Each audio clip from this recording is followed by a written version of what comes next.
Hola, muy buenas noches para todos. Un saludo muy especial para las personas que nos ven a través de Facebook y también para todo el público que nos acompaña esta noche en la sala de teatro.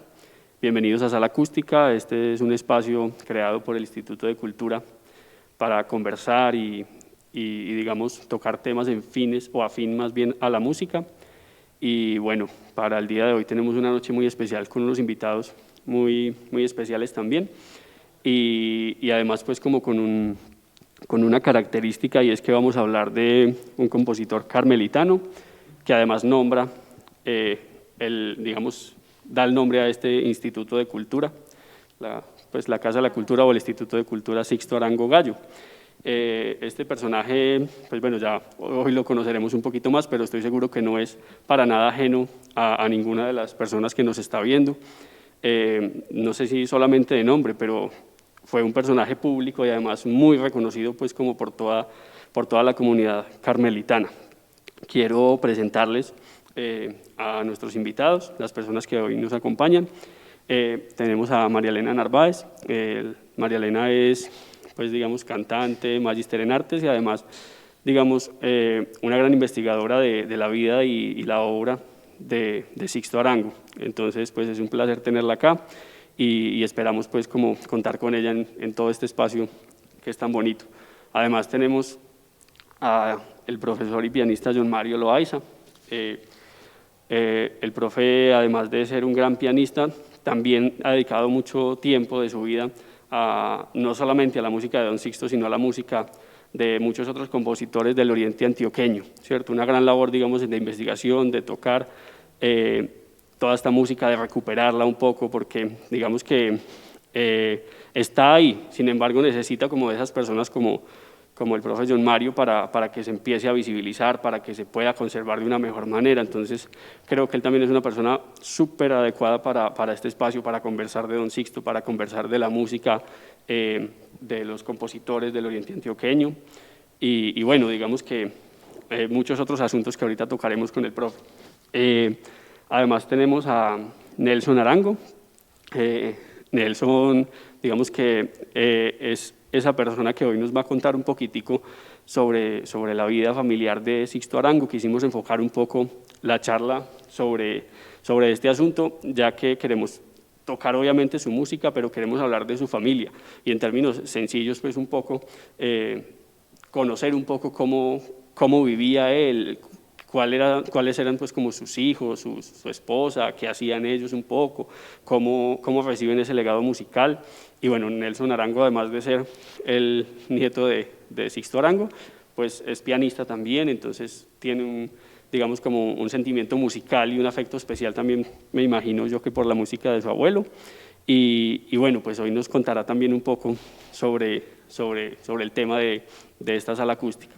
Entonces, además, para empezar, quiero que empecemos escuchando un poco la música de Sixto Arango Gallo y comenzaremos con una pieza que se titula Danza Negra. Quiero invitar en este momento a Juan Manuel Garay, otro de nuestros invitados, en este caso es nuestro músico invitado. Él es violinista, actualmente asumió el cargo, digamos, de docente de violín y de viola acá del Instituto de Cultura, un músico con mucha trayectoria y mucho recorrido, sobre todo en investigación en músicas populares y en el violín también como ese instrumento no solamente de la orquesta y de la música académica, sino también de un instrumento que puede ser también visto en las músicas populares, digamos como en las fiestas, por decirlo de alguna manera. Entonces, comenzaremos con Danza Negra, con Juanita Cruz, de Sixto Arango, en el piano el profe John Mario y en el violín Juan Manuel Garay.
Bueno, muchas gracias.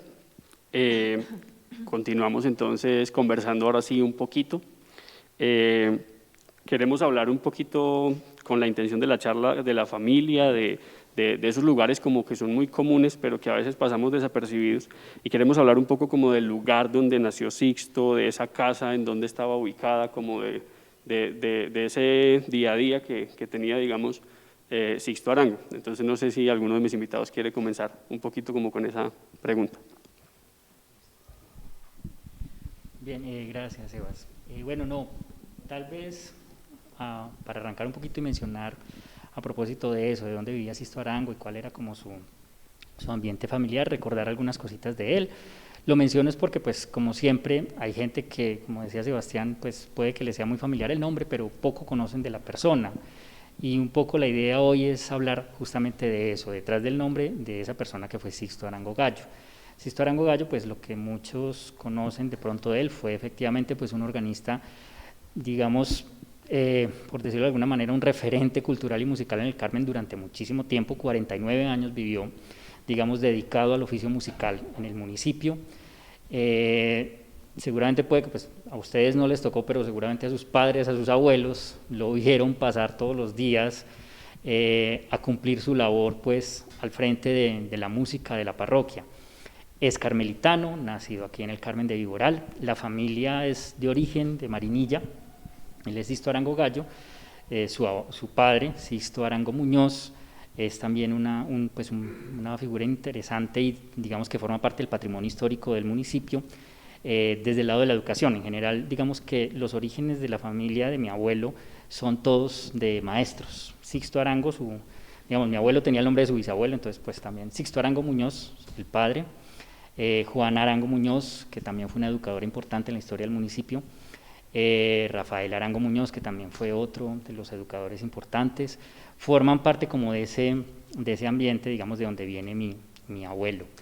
Bueno, vivían acá en Las Brisas, saliendo pues para la Virgen de la Aurora, aquí en un altico. Y digamos que ahí fue pues donde empezó como todo su trasegar. Obviamente pues a mí no me tocó nada de esas cosas, estoy hablando desde las historias de la familia. A mí ya me tocó pues cuando ellos se instalan acá, mis abuelos se instalan en el sector de la Alhambra, donde pues vivieron mucho tiempo, primero en una casa, luego en lo que fue pues como la casa paterna que yo conocí. Y esa es más o menos, digamos, como la historia de los orígenes de Sixto Arango. Nació en 1916, entonces piensen un poco ustedes pues lo que era el Carmen de Viboral en esa época, muy poco pues de infraestructura urbana, pues un pueblo muy campesino seguramente, y es ahí donde entonces él empieza, digamos, a vivir, a formarse, a educarse. De hecho, por acá en el Instituto de Cultura también hay una foto de los niños, pues en esa época descalcitos de pantalón corto con los profesores, en fin, parece que ahí está. Eso tenemos pues con la familia siempre la tarea de ver en cuál de esos estaba mi abuelo ahí, pues una semblanza muy diferente. Uno y generalmente se da cuenta que pues la gente tiene el referente de él, pues del señor ya mayor al frente del órgano, pero pues aquí también fue su infancia, fue su vida de familia. Y bueno, es el menor de la familia, son 6 hijos. Y también, digamos que en general la familia, bueno, musicalmente él no tuvo, digamos, una ascendencia, pues que se pueda decir, digamos, padre músico, tío músico, no. La música llega a la figura de Sixto Arango es más bien, pues, por la pasión que él descubre pronto y por empezar a buscar quién le da sus primeras lecciones. Don Ernesto Tirado, que era en ese momento, pues, el organista, le da sus primeras lecciones. Curiosamente, y lo menciono es porque eso es una cosa que se repite muchas veces en otros pueblos, aprendió el oficio de la música y el oficio de la sastrería. No sé si todavía, pero durante mucho tiempo eran muchos los sastres músicos y los músicos sastres. Y entonces de alguna forma, pues yo no sé por qué, todavía no me explico, había una cierta comunicación de esos dos oficios. Y bueno, él aprende los dos hasta que pues bueno, finalmente se decanta por el lado de la música. Como les decía, es una música que pues después de tener esas primeras bases musicales, empieza a hacer de manera autodidacta. Y de nuevo, otra vez la imaginación, que es aprender música de manera autodidacta en el Carmen de Viboral en los años 20, 30 más o menos. Es una cosa, pues digamos que uno también es como un reto de pensar, bueno, ¿de dónde saca uno el material? No hay maestros, buscar los libros, ¿de dónde llegan los libros? Esa es como un poco como lo que a mí particularmente siempre me ha fascinado de la manera en que se fue haciéndose un músico aquí, en el Carmen. Es decir, lo más interesante, y de pronto de eso hablaremos un poquito más adelante, es que Sisto Arango es un músico que todo lo que hizo en la música lo hizo en el Carmen, para los carmelitanos que día a día lo vieron en sus Semanas Santas, en sus misas dominicales, pero también en sus eventos, digamos, de música popular, pues, o de la música más profana, como se le dice, pasodobles como el que acabamos de escuchar de Juanita Cruz. Es decir, era la música que consumía, si se puede decir, aunque el término suena un poco feo, los carmelitanos. Y ese es el digamos, el horizonte musical en el que se mueve. Claro, digamos, después su obra toma ya un vuelo que pues trasciende el municipio, recorre la región y llega al país, y en el país se convierte también en un referente. Pero insisto en eso comenzó en una vereda de acá del Carmen, en un Alto de las Brisas, y transcurrió durante 50 años de oficio en el Carmen de Viboral. Y eso es un poco, digamos, lo que me parece a mí que es importante rescatar de la figura de él. Nelson, hay una cosa pues que acabas de mencionar también y que me parece pues muy importante. Por ejemplo, lo que tú mencionabas del momento en el que él empezó a sentir ese deseo por la música, ¿cierto? Que no era pues un pueblo que tuviera las condiciones para uno estudiar música. Entonces, ¿cómo el abuelo, cómo el papá, cómo su papá Sixto Arango también recibe ese anhelo de su hijo de estudiar música, de pronto de no seguir exactamente ese legado de educadores, como decías ahorita, sino de estudiar música? Entonces, como que bueno, este muchachito quiere estudiar música, ¿qué hacemos con él? Entonces, ¿de qué manera lo apoyan? Si tú conoces un poquito acerca como de esa historia, yo recuerdo pues que lo primero que hicieron fue comprarle una pianola, que la compraron acá en San Vicente, en el municipio de San Vicente. Entonces, no sé si recuerdas algo más acerca de eso. Obviamente no recuerdo, pero me lo imagino. No, a ver, pero ese punto también es bonito para recordar. Bueno, decíamos ahora, pues Sisto Arango como músico, pero también creo yo que es una cosa que también hay que mencionar. Él también fue educador, digamos que así como fue pues el corista que veían en la iglesia, también fue profesor. Él, digamos, como les decía al comienzo, la sastrería y la música, después la música, pero también estuvo muy vinculado pues con la parroquia, no solamente en la parte pues de la música, sino también en la parte de la contabilidad y de los números. No solamente con la parroquia, después también con algunas de las fábricas de cerámica del municipio. Entonces, pues dio clases de contabilidad también aquí en el ITI, pues en la industrial. Entonces, digamos que lo de educador no le fue ajeno, digamos que fue una cosa que se transmitió. Y creo yo que de alguna manera se sigue transmitiendo en la familia, pues eso es como una cosa que sí ha recorrido la familia. Pero no, lo que tú mencionas también es interesante pensarlo, es decir, en el momento en el que pues, aparecen esos brotes musicales, el respaldo de la familia fue pues, muy importante. Finalmente pues, es un muchacho de unos 12, 13 años, que pues muchas de sus decisiones pues, no dependen de él, sino de lo que el papá le autorice y le permita, o la mamá le permita. El episodio del piano también, pues piensen ustedes un piano vertical o lo más parecido a un piano vertical en el Carmen en los años 20, pues había que traerlo, esos eran pianos pues, que se hacían con cuerdas de tiple por allá en Marinilla o en San Vicente, pues de donde se trajo.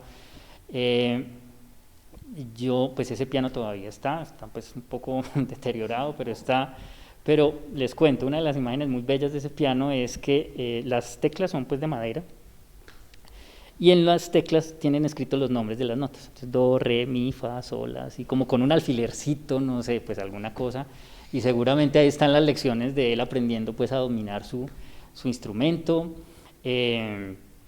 Entonces yo me imagino que es eso, es decir, por un lado, y eso es una cosa que también es importante pensarlo, de pronto lo mencionaremos más adelante, cómo eso se pasa o no pasa, o de qué forma pasa, el hecho de que pues contó con el respaldo de la familia.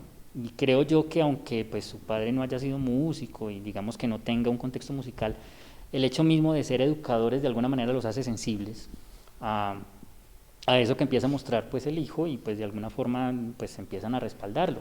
Ahora, también es importante tener en cuenta, de nuevo, ser músico en los años 20 y 30 era también un asunto de un oficio, de aprender un oficio. Y eso, pues hoy en día, claro, pues ya hay todo un perfil profesional, en fin, todas estas cosas, pero mucho de lo que se veía o como se veía ese trabajo de músico, si bien pues estaba como el asunto del músico popular, entonces usted se va a dedicar a la parranda y bueno, va a ser el músico bohemio, en fin, pero había el otro perfil que fue, digamos, pues el lado por el donde fue mi abuelo, que es el músico de alguna manera pues con formación, con lo que tiene, como decíamos ahorita, pues autodidacta, en fin. Pero creo que también era un asunto como de aprender un oficio y de alguna manera era también como garantizarle a los muchachos, eso hoy ha cambiado un poco, pero era desde que los pelados son adolescentes empezar a perfilarlos en un oficio porque es lo que les va a garantizar su vida, digamos, pues mantenerse, levantar una familia, etcétera, etcétera. Entonces yo creo que eso también, digamos que es un elemento que permitió que en algún momento fuera pensado de esa manera como algo que había que impulsar, digamos, que apoyar y que respaldar al joven Sisto Arango. Bien. Bueno, muchas gracias, Nelson. Invitamos también a las personas que están aquí en la sala, a las personas que nos ven a través de Facebook, si tienen alguna pregunta o algún comentario, pues lo pueden hacer en cualquier momento. Digamos que en la sala, en este caso, pues levantarían la mano para cederles la palabra y pues por Facebook pues solamente comentan. Entonces, bueno, vamos a continuar con un poquito de música y ahorita pasamos pues a otro tema. Continuamos con una pieza que se llama Danza Negra. Otra pieza instrumental de Sixto, digamos que hoy veremos en su mayoría la música profana, como lo nombraba ahorita Nelson, que en otras palabras, digamos, es la música que no está del todo, que no está dirigida, digamos, a Dios, sino que es música basada en algunos ritmos folclóricos colombianos, música instrumental, pues es decir, sin ningún tipo de letra. También vamos a tener un poquito, pues una pieza de música sacra, pero en su mayoría lo que vamos a interpretar hoy es la música instrumental o música profana de Don Sixto. Entonces, Danza Negra.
Muchas gracias, profe John Mario y Juan Manuel.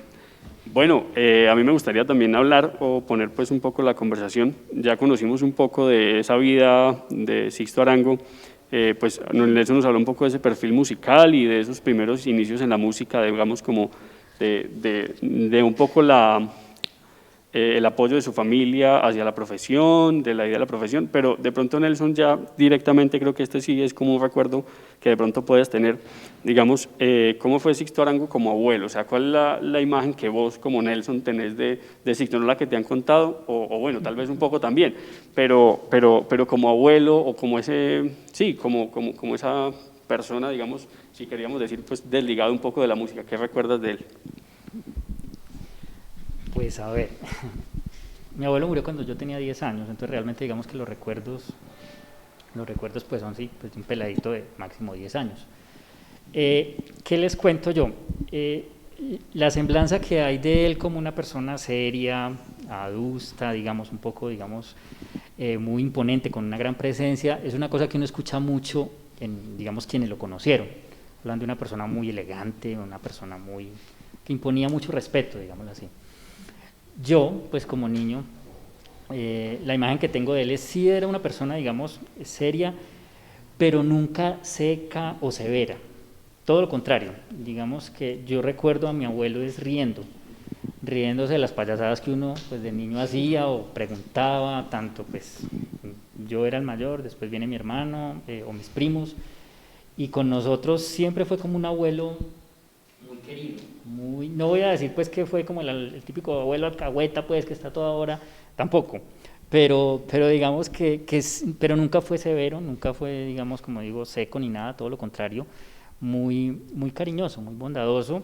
Bueno, tal vez en eso vale la pena un poco recordar algunas cosas. Pues mi abuelo se establece acá, están sus 6 hijos acá, pero los nietos todos salimos del Carmen. Yo nací en el Carmen, mi hermano y yo nacimos en el Carmen, pero pues nos fuimos, digamos, todavía muy pelados para Bogotá. Mis primos también, aunque nacieron en Medellín, pues han vivido toda la vida en Barranquilla. Entonces, de alguna manera, el abuelo no era el abuelo de todos los días, era el abuelo básicamente de las vacaciones, que uno llegaba, y entonces era un periodo muy cortico en donde uno pues le sacaba el jugo al abuelo, pero todo lo que eso significaba, la casa pues del abuelo, pues como veníamos de ciudad, entonces el gozo también que era pasar de la ciudad al pueblo, y bueno, pues uno de peladito goza con cualquier cosa, entonces sale a jugar y bueno, en fin, se va por una manga y ahí tiene un programa, en fin. Entonces, mis recuerdos son esos, recuerdo, como les digo, pues de un abuelo querido, bondadoso, y lo menciono es justamente por eso, porque me parece que es el contraste un poco de la imagen que hay extendida de él, de una persona muy seria y como una persona, lo era pues obviamente cuando había que ser serio, lo recuerdo pues tocando el órgano en la iglesia, entonces recuerdo mucho pues en el momento del saludo de la paz, para uno era feliz pegar carrera para el órgano y darle la mano a él para que, pues digamos, darle el saludo de paz, para que él siguiera tocando, pero uno se sentía pues feliz. Recuerdos que guardo de él, por ejemplo, él iba mucho a Río Negro o a Medellín. Mi primer relojito me lo trajo él de Río Negro en una ida, mi hermano y a mí, nos trajo de relojitos y pues felices con el regalo del abuelo. Y ese tipo de cosas, siempre fue como digo una persona muy querida, sin ser consentidor, pero siempre muy amable y como digo, tal vez el recuerdo entrañable que yo guardo de él, de hecho la foto en la publicidad que ustedes ponen de este evento en donde sale él tocando y al fondo se ve mi prima, pues que tendría por ahí un añito tal vez, si ustedes se dan cuenta, él está tocando pero también sonriendo y eso yo creo que es un poco de lo que éramos los nietos para él, digamos, como la alegría, yo me imagino que pues en eso no es ajeno pues a lo que cualquier abuelo debe sentir, me imagino yo. Y entonces es un poco esa la imagen, los almuerzos pues en familia también, obviamente él presidiendo la mesa, pero pues un almuerzo común y corriente, páseme esto, páseme aquello, escuchando, en esa época escuchábamos radio, Las Aventuras de Montecristo, que es un programa viejísimo que había en la radio, de humor, lo escuchamos mientras almorzábamos, y compartir con él también por la noche, ver algo de televisión. Él se acostaba temprano porque pues tenía por la mañana la misa por allá a las 6 de la mañana, alguna cosa, entonces pues digamos que en eso siempre fue como más bien madrugador, no era nada de trasnochador. Y esa es la imagen. Entonces, digamos, la imagen es la de un abuelo, la de una persona, pues, digamos, sí, querida con sus nietos y que le da un poco como de cuerpo a ese perfil a veces un poco seco que uno guarda de él como solamente el corista. No, el corista era también eso, el abuelo, el padre pues de sus hijos también, y bueno, era como con el que nosotros gozábamos en el tiempo en el que veníamos a sacarle jugo pues a esta estadía en el carro. Bueno, gracias Nelson. Si en algún momento, repito, alguna persona que está aquí en la sala o por Facebook tiene alguna pregunta, algún comentario, pues adelante lo puede hacer. Creo que antes de interpretar la siguiente pieza, pues a mí me llama un poquito la atención, que creo que también puede ser un tema interesante, y es justamente ese oficio como del día a día de Sixto Arango como el organista de la iglesia. Pues no sé si vos o alguno de los demás que están acá conocen un poco sobre ese oficio. O sea, es decir, vos contabas que él no trasnochaba y porque tenía que madrugar todos los días a misa de 6 de la mañana, entonces él todos los días tenía que estar en las misas, la misma música que él componía era para las misas, o pues no sé, o sea, ¿cómo era su oficio? O sea, ¿cómo era su día a día? ¿Cómo era cada día de Sixto? No sé si alguno. Pues, a ver, exactamente yo no conozco como cuál era el itinerario de Sixto Arango en la iglesia, pero sí sé que era un hombre supremamente consagrado a su oficio de organista, porque tenemos datos de que casi que salió a vacaciones, o sea, como, lleva mucho tiempo que no sacaba vacaciones, y creo que fue unas vacaciones que se fue para Barranquilla o para Santa Marta, no recuerdo, con su hija, con sus nietos. Eran cosas muy esporádicas porque básicamente lo que era fiestas de la Virgen, pues que estamos en vacaciones, eran para él sagradas, y él siempre pues era el que se encargaba de toda la parte musical de esas fiestas que eran tan importantes. Semana Santa pues obviamente también era otra época completamente consagrada a la iglesia, y Navidad también. O sea, porque básicamente también él estaba en las novenas, y supongo yo que también ese tiempo lo dedicaba para preparar entonces las obras que iban a hacer en Semana Santa, porque él era muy juicioso con eso. Los músicos que venían a tocar con él lo recuerdan mucho y saben que don Sixto siempre tenía nuevas obras, nuevas composiciones, y siempre buscaba que todo saliera pues como de la mejor manera. Entonces creo que su oficio sí de verdad fue completamente consagrado al trabajo y a la labor en la iglesia. Hay una cosa que de pronto a propósito de lo que menciona Marilena, sea el momento como de recordarlo.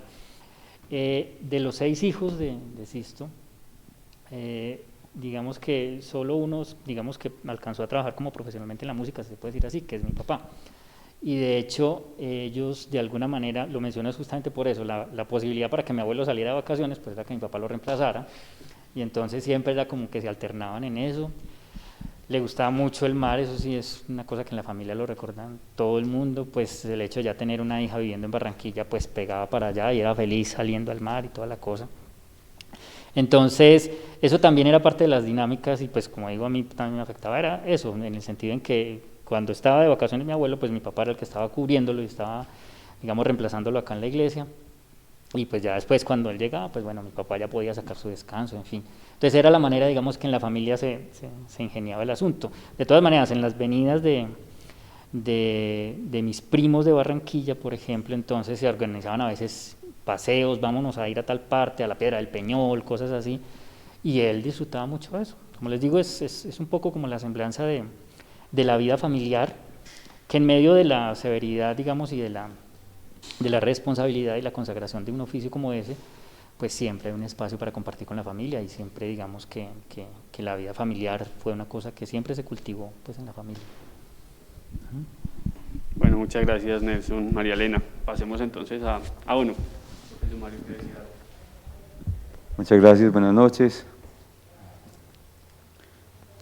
El ámbito religioso, Sixto en la iglesia. Primero, no tenía el acceso a múltiple información como la hay ahora, sino que cada partitura, cada pieza que se fuera a tocar, solamente había pocas líneas para conseguirla, para acceder a ese repertorio. Uno, tocarlo de oído o memoria.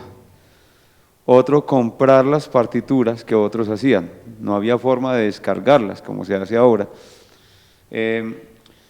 y el otro componer.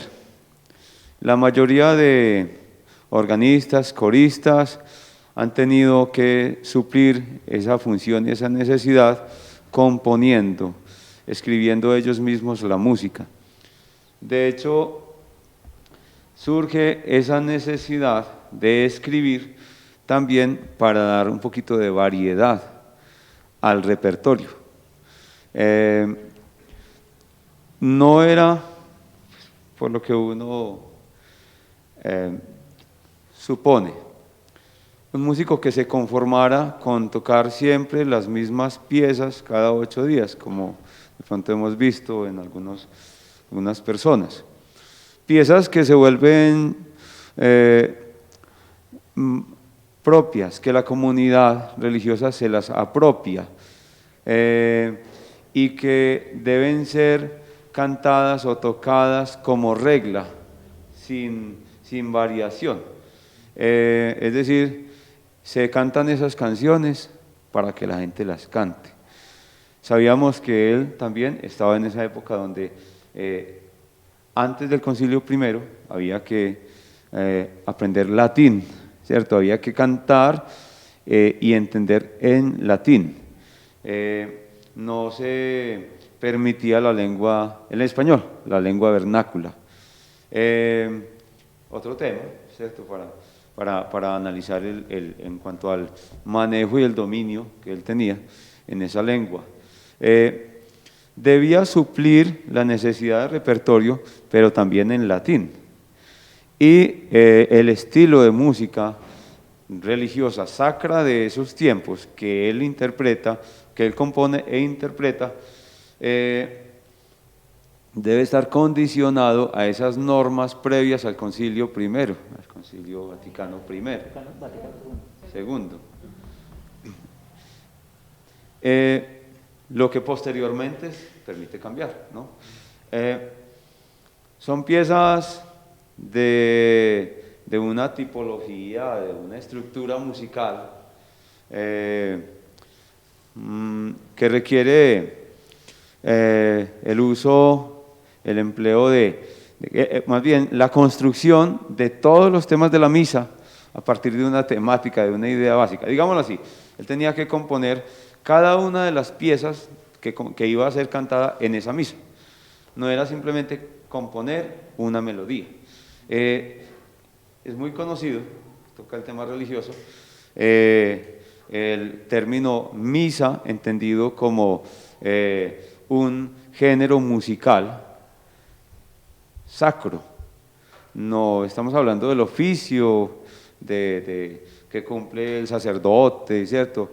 No, ni a lo que se acostumbradas las personas a ir, a asistir, a ir a misa.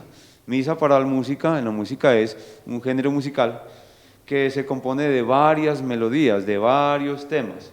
El Kyrie, latín, el Gloria, normalmente un tema muy largo, muy extenso, y don Sixto hizo cada uno de esos temas para cumplir con esa necesidad. No solamente él entonces tocaba de oído. Ahora, las canciones de antes no son las mismas de ahora naturalmente, requieren mucho más estudio, mucho más ensayo. Esa es la parte, pues. Ahora, lo otro, él tenía que estar muy pendiente de todos esos tiempos, de todas esas temporadas, como dice María Elena, en el tema religioso, en las iglesias. Pero eso requiere preparación. Llegar a una Semana Santa se requería 2, 3 meses antes, mucho ensayo con los músicos, que ya ahorita pues tal vez comentarán, ¿cierto?, que venían, que él los traía y que ellos felices de venir acá a cantar con don Sixto, a venir al Carmen, pero también a cantar la música de don Sixto, a tocarla, a acompañarla. Él tenía que preparar toda esa música, ya la familia nos dirá, ¿cierto?, qué recuerdan de pronto de esas preparaciones que él hacía. Lo más normal en aquellos tiempos eran las misas de 6 de la mañana, 12 del día, si no me equivoco, y nuevamente 6 de la tarde. Es decir, excepto entierros, ¿cierto? No sé si él tenía la función también de, ya es una pregunta que dirijo en la familia, la función de formar coros infantiles, juveniles, de ensayar con los adultos, las personas, las señoras, que conocemos tanto los señores y señoras, que tanto se deleitaron cantando con él en coro.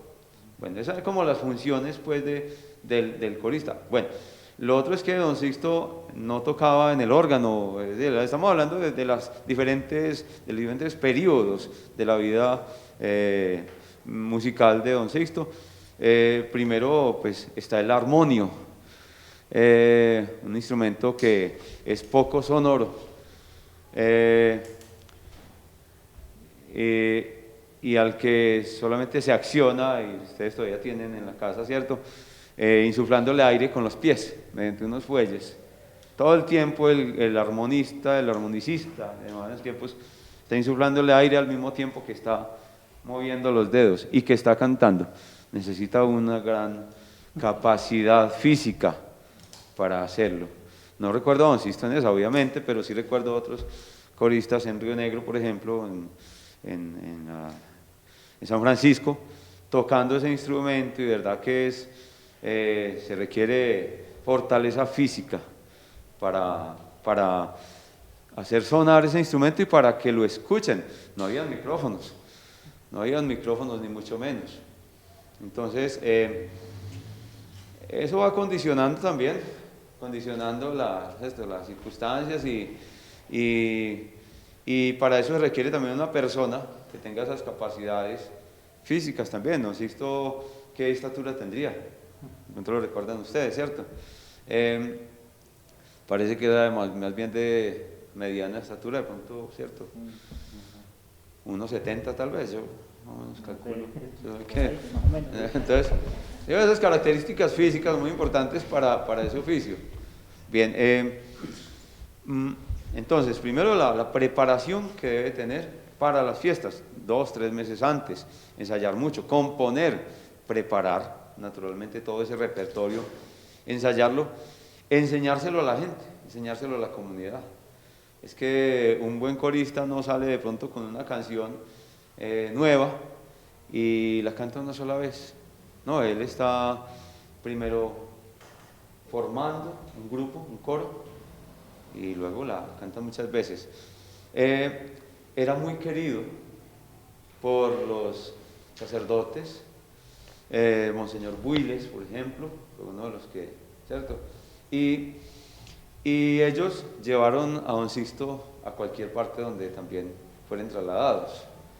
Hay muchas anécdotas de cuando, por ejemplo, y lo cuenta Laura en su crónica, de cuando en algún lugar alguien escucha, un sacerdote escucha pues, en la misa escucha unos cantos, escucha unos temas musicales, y luego ahí le pregunta al corista: venga usted, esa música ¿de quién es? ¿Cierto? Y él le dice: de Sixto Arango.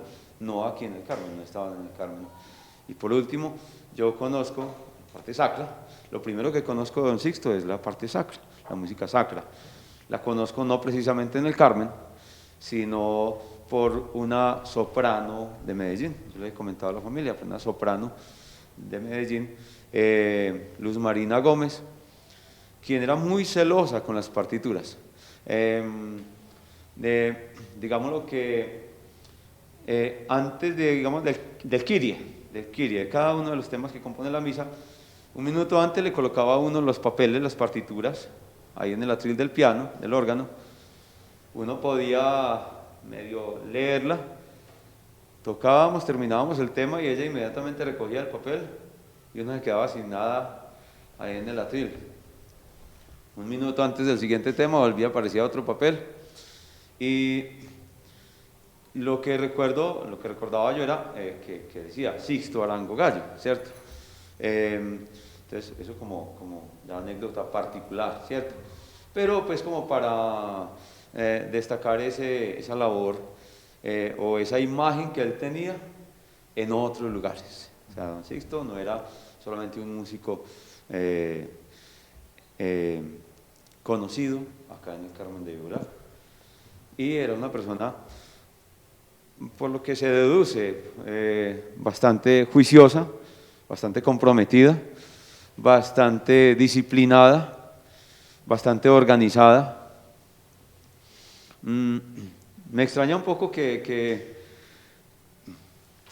bueno, no me extraña, sino que me entristece, que las partituras que él dejó a su muerte en la iglesia, debajo del banquito, debajo de la silla, las sillas de los coristas, de los organistas, permiten que esta parte se levante, y aquí hay un cajón, y ahí dentro de eso se guardan las partituras, ahí se esconden, porque hay que tenerlas a mano, ¿cierto?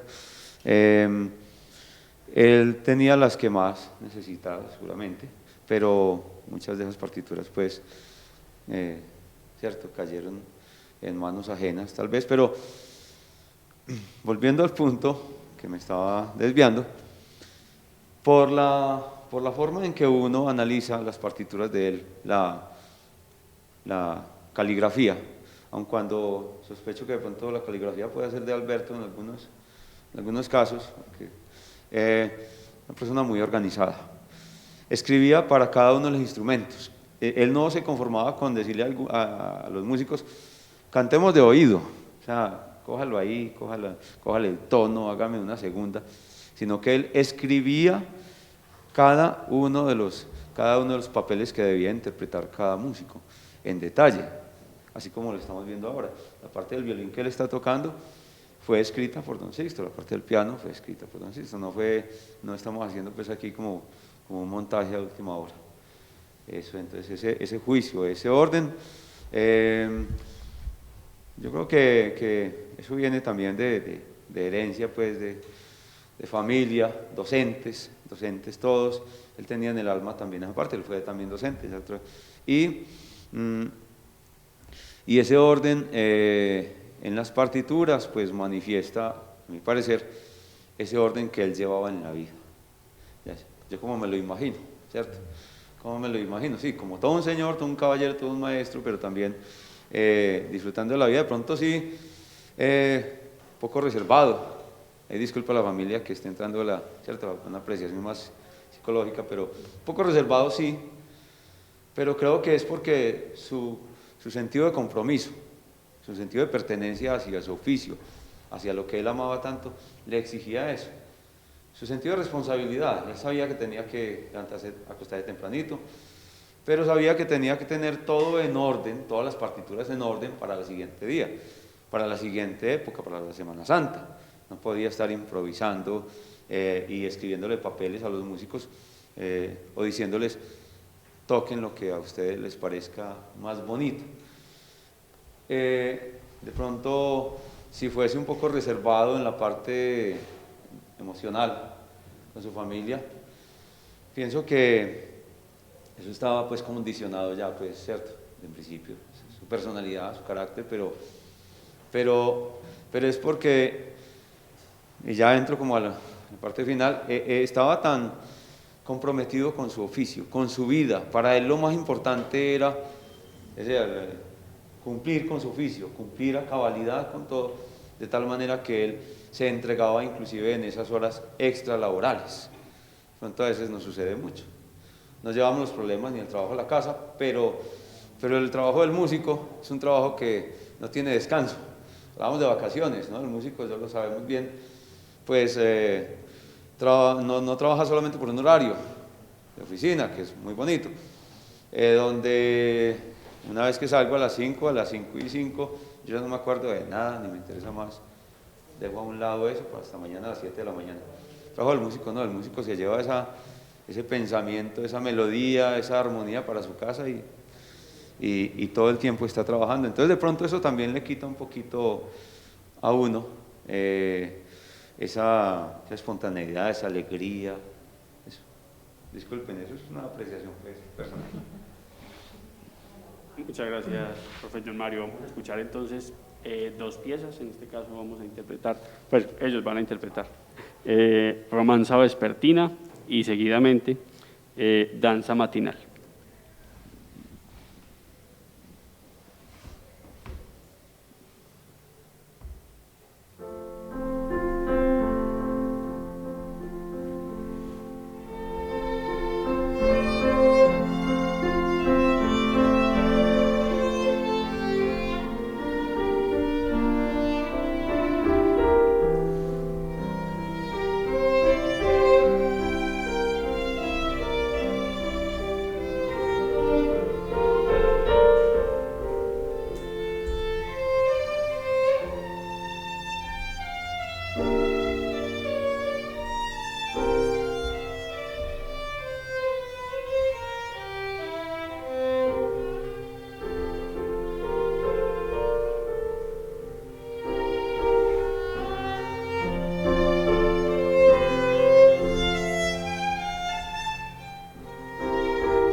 Bueno, continuamos entonces escuchando otra pieza, vamos a escuchar Danza Matinal.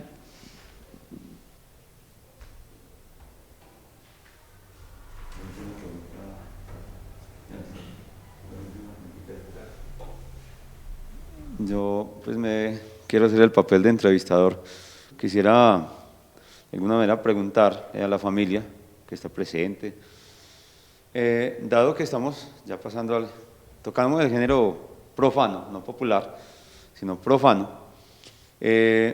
recordarán la familia cuando el papá interpretaba estos temas, cuando los componía, los interpretaba, sea en la casa, sea en una reunión social, porque muchos están como pensados para eso, para ir a la reunión social, a la reunión de las personas a las cuales eran invitados, porque él pues también llegó a participar en esos eventos de tipo social.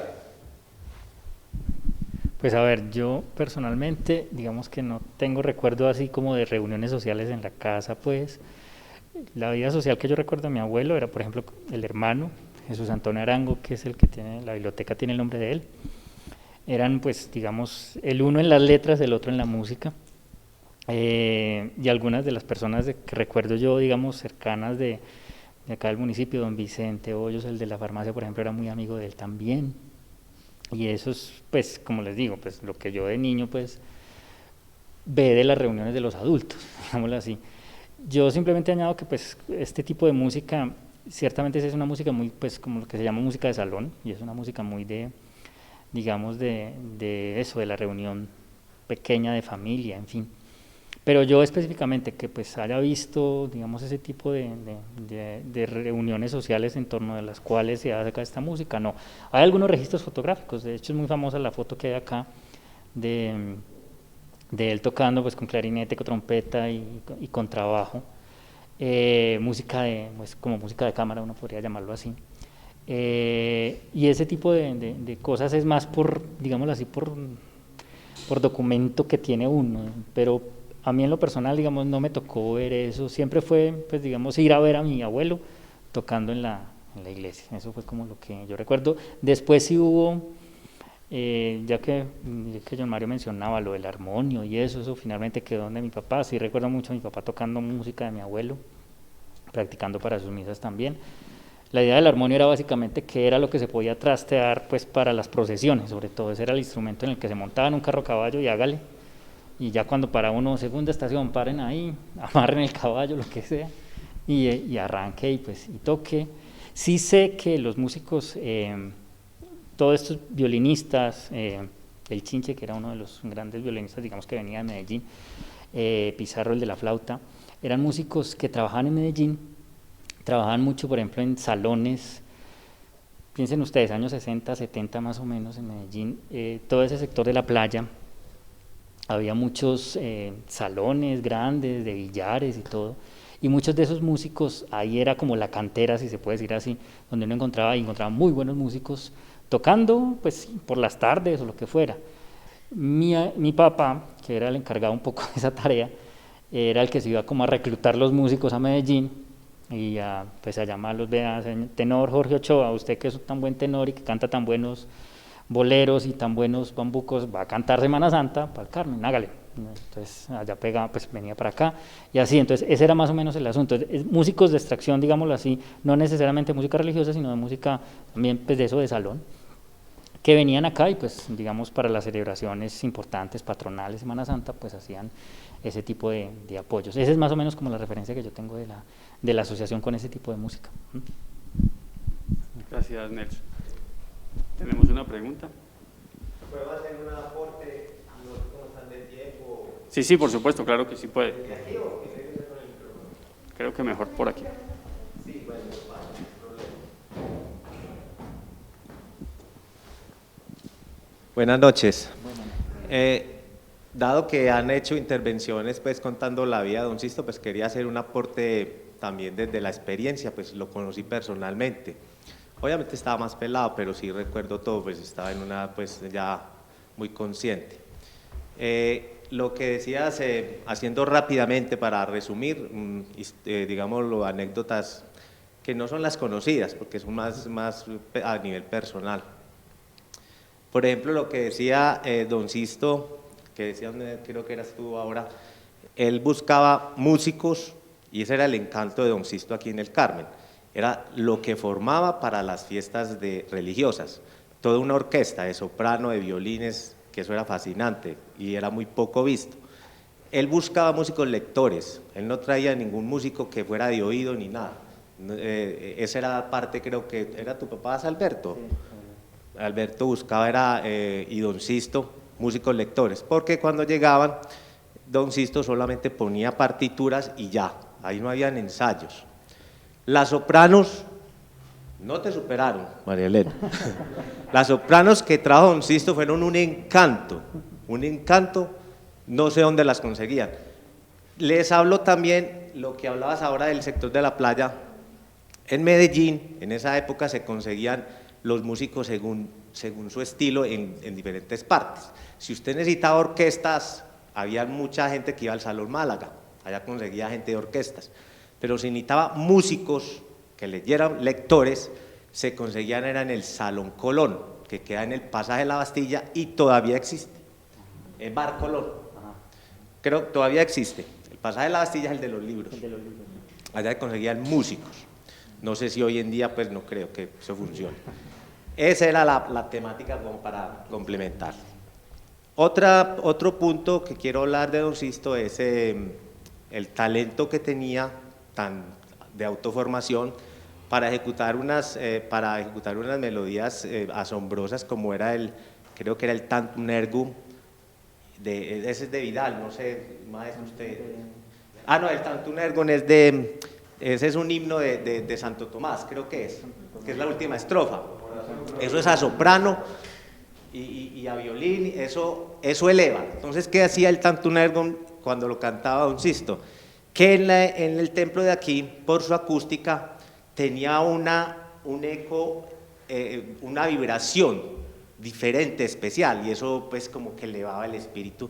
No sé si era la vibración, la tonalidad, y en fin, y las sopranos eran temas muy especiales, lo mismo todos estos temas de Vidal, como el Ven acá pecador, creo que es de sopranos también, y eran temas pues muy especiales para escuchar, entonces eran como unos conciertos prácticamente.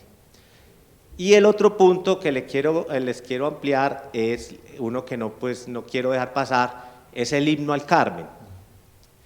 La participación de don Víctor en el himno al Carmen es fundamental. Hablaba yo personalmente con Alberto Acosta, quien conozco también, vive todavía, el compositor de la letra. Alberto Acosta vive en Copacabana.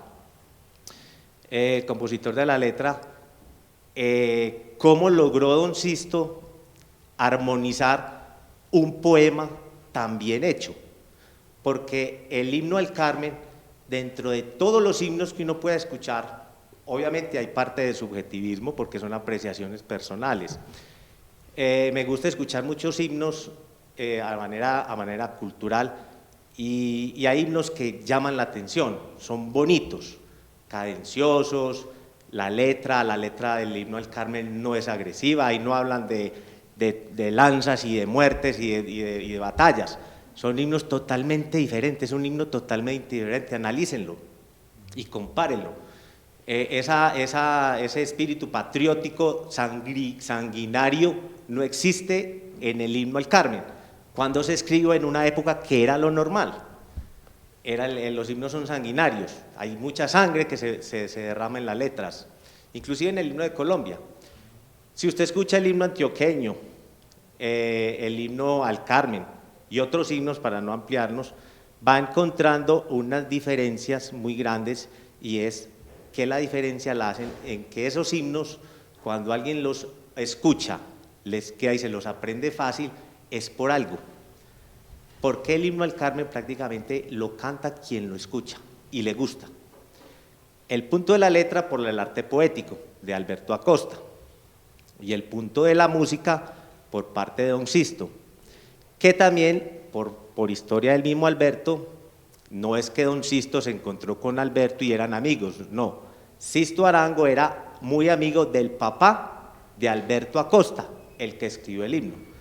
Cuando Albertico, como le decían a él, me cuenta él, porque eso ya es otra historia, lo pusieron a escribir el himno al Carmen, lo hicieron porque él era muy talentoso en la literatura y escribía muchos poemas en la escuela, tenía fama. Entonces él lo hizo y a la gente le gustó, le corrigieron algunas cosas porque en unas estrofas no estaban las partes de la cerámica, entonces las corrigió. Y luego el problema que querían al principio era ponerle música y iban a traer unos músicos de Medellín. Entonces a algunas personas dijeron que el más indicado era Sisto Arango, entre ellos el propio padre de Alberto. Entonces ya fue cuando don Sisto, siendo amigo del papá de Alberto Acosta, los juntaron para empezar a hacer el himno, para empezar a poner la música. Y esa música y esa cadencia fueron los que hicieron exitoso un himno, porque es muy, muy bonito. Y ese himno lo pueden comparar. Y ahora que hablaban de la caligrafía y de la escritura, yo traje unas copias del himno al Carmen, donde está su letra y obviamente la partitura. Aquí están las letras, si alguien los quiere repartirse entre ustedes, sobre todo pues que son menos, a ustedes no, porque ustedes son músicos y ya los conocen. Ahí está, lo pueden mirar, la letra, como él ponía la letra del himno en cada estrofa. Entonces son historias que no se pueden dejar pasar, sobre todo para mí es muy importante la parte del himno al Carmen, porque hizo una contribución muy, muy amplia a la cultura, porque a través de ese himno estamos representados los carmelitanos. Somos lo que dice la letra del himno al Carmen, y su musicalidad, como decía el mismo Alberto, es lo que lo hace especial. Gracias.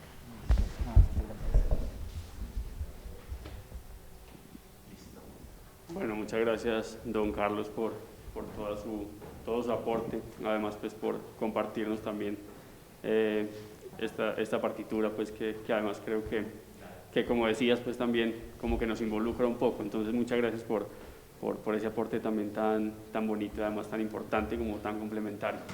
Escuchemos entonces Danza Matinal. Esta será la última pieza, digamos, profana de don Sixto que vamos a interpretar. Adelante.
Bueno, tenemos el último tema ya de la noche y es un poco hablar como ya de esas, digamos como de esas dos facetas de la obra de Sixto Arango, que es su música profana, que la hemos escuchado pues en su mayoría esta noche, y su música, digamos, sacra. Para eso María Elena nos va a contar un poquitico, digamos, todo el trabajo pues que ella ha venido haciendo y un poco esta diferencia.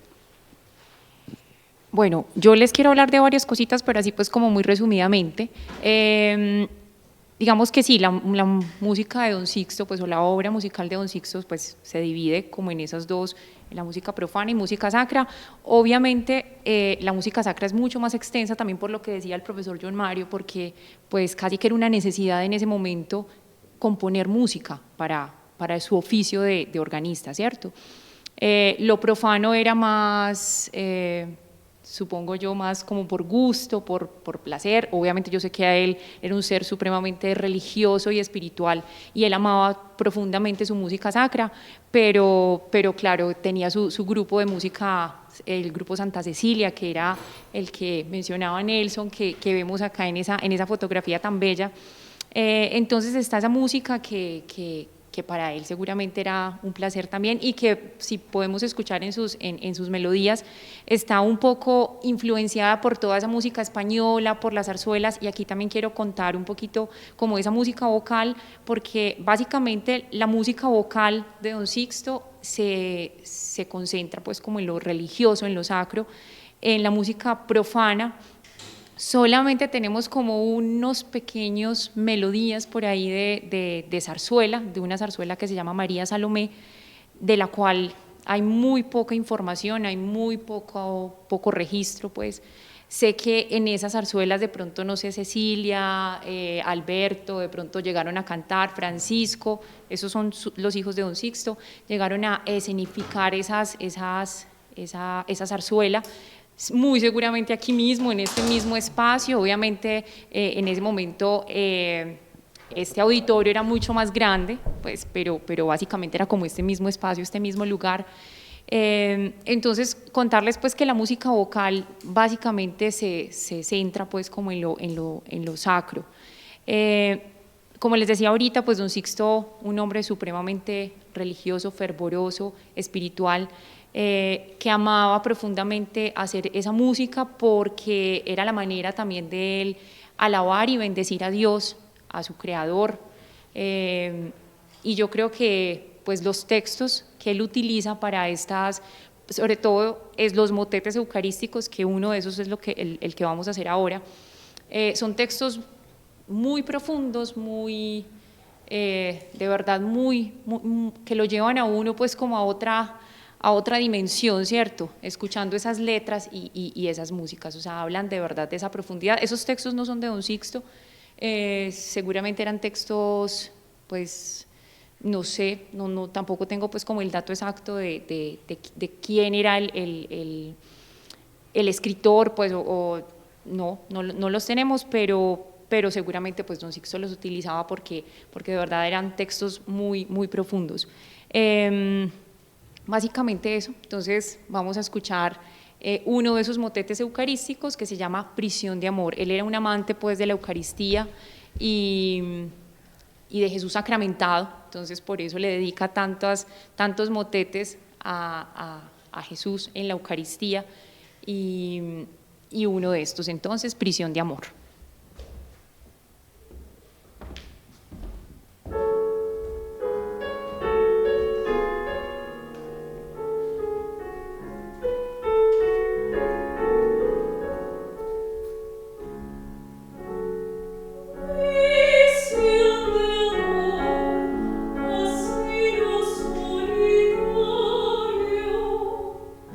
Donde Jesús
Bueno, muchísimas gracias. Esto ha sido todo, digamos, nuestro evento del día de hoy. Un agradecimiento muy especial a todas las personas que nos ven por Facebook, a las personas que están en este teatro, obviamente a Nelson, a María Elena, al profesor Mario, a Juan Manuel, por esta noche llena de música y pues que quede ese recuerdo ahí vivo de la música de Sixto Arango Gallo. Muchísimas gracias y nos vemos en una próxima sala acústica.